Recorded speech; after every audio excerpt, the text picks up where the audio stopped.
the second level of truth. Salamat po.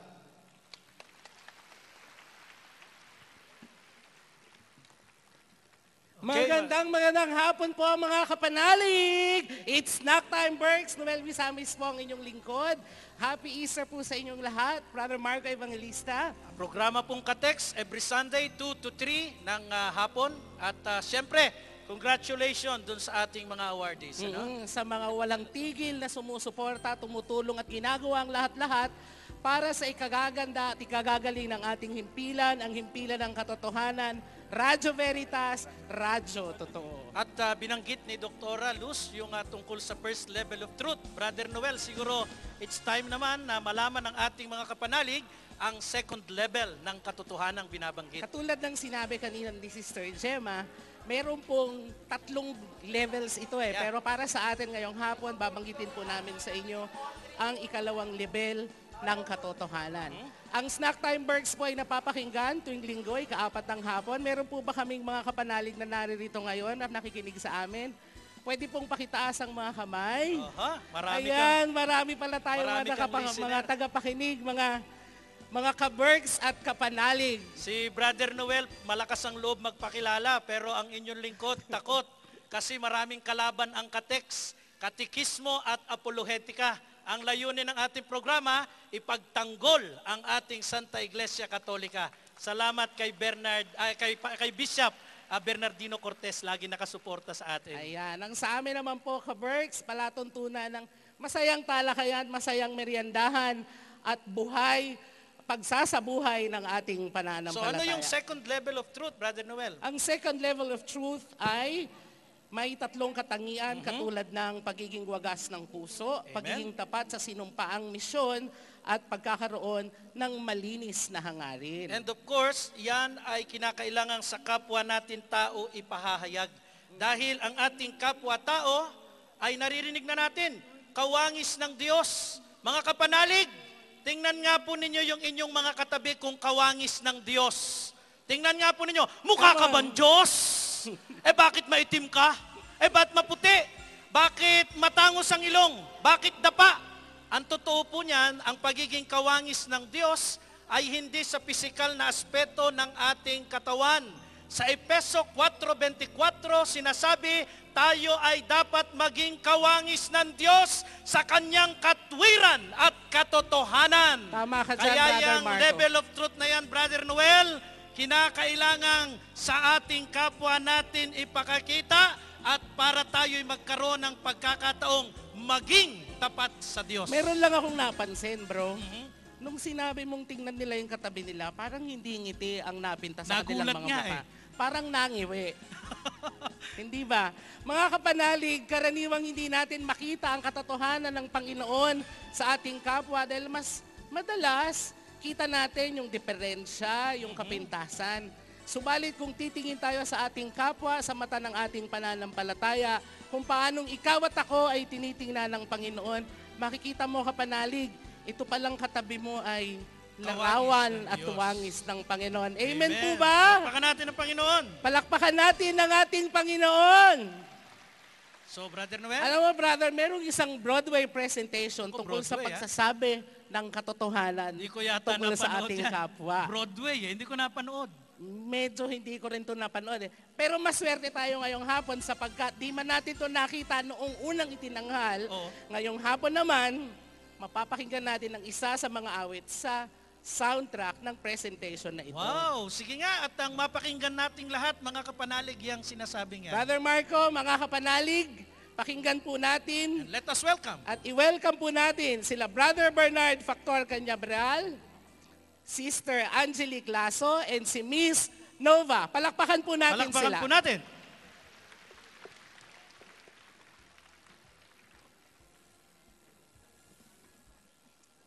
Maraming salamat sa inyo, Brother Noel, Brother Marco. Ako pong muli, magandang umagang muli sa inyo. Hapon na po. Hapon. Maga nga eh. Magandang hapon po sa inyong lahat. At good morning sa inyong dalawa. Okay pa kayo?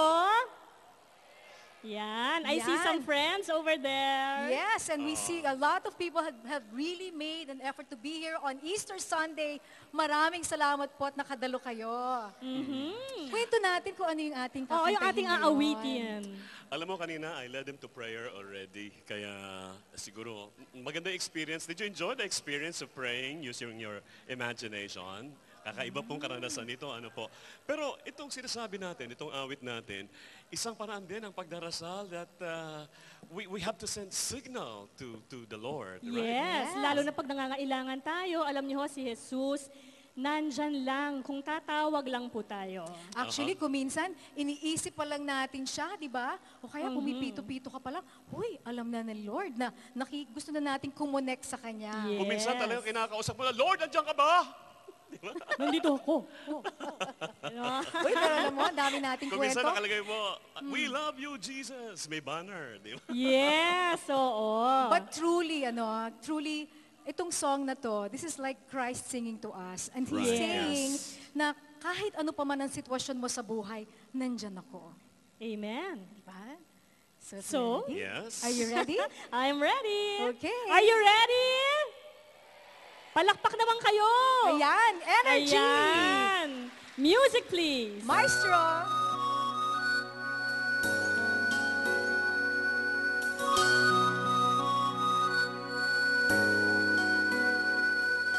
Whistle down the wind. Let your voices carry. Drown out all the rain. Light a patch of darkness. Treacherous and scary. Howl at the stars. Whisper when you're sleeping. I'll be there to hold you. I'll be there to stop the chills and all the weeping. Make it clear and strong, so the whole night long, every signal that you send until the very end, I will not abandon you, my precious friend. So try to stem the tide. Then you'll raise a banner. Send the flare up in the sky. Try to burn a torch. And try to build a bonfire. Every signal that you send Until the very end, I'm there. So whistle down the wind, for I have always been right there.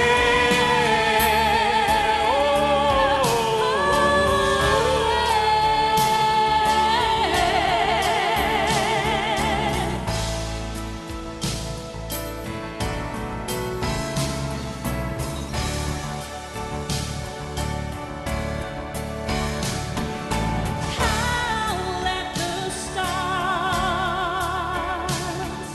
whisper when you're sleeping.